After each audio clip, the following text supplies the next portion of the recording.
I was working for Samsung America before I went to grad school, and I just was not all that happy in what I was doing in corporate America and that thing. So I went back to grad school to get my master's degree, and I accepted a position to teach while I was getting my master's degree, and just fell in love with it. Like, it just felt like this is what I was supposed to be doing. So literally after the first semester where I taught my first class, I started preparing to get a PhD so that I could teach at a university. For the record, so we moved out here from Los Angeles. My wife got a job at Heidelberg. I was a television producer. And after attending all the Heidelberg events with my wife for a year, I just simply fell in love with Heidelberg and decided that this would be a place I'd want to work. So, and it just happened that a perfect position opened up for me after my wife had worked here for a year, and I was able to join her here in the Heidelberg family. So, I think initially when I thought about a career change, because I was working in the corporate world, doing marketing communications. I was mostly doing writing for an insurance company.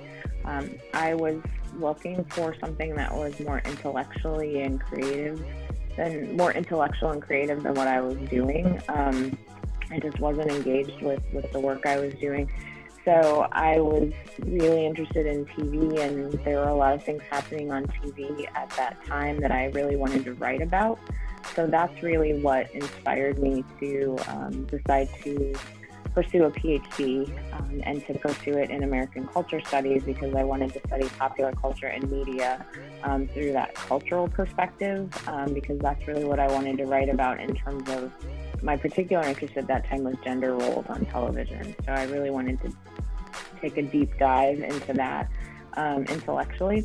So that's what inspired me to get my PhD. And then once I started doing my PhD work, I was also a graduate teaching assistant, so I was actually teaching some of my own classes, and I fell in love with teaching then at that point. I hadn't really known how I would do or feel about being a teacher, but I taught freshman composition for a couple of years at Bowling Green when I was working on my PhD, and I really loved teaching writing, and I loved getting to know my students. And then I got to teach popular culture for a couple of years, and then loved that even more.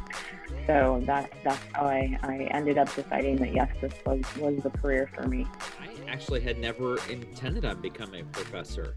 I received a phone call about 22 years ago from the department chairperson who said, Dan, we need somebody who could teach public speaking, interpersonal, family communications, and we know you're a counselor and you're in the area and you used to compete on the speech team at the university and found some success nationally in doing that, and we thought you might be a good fit.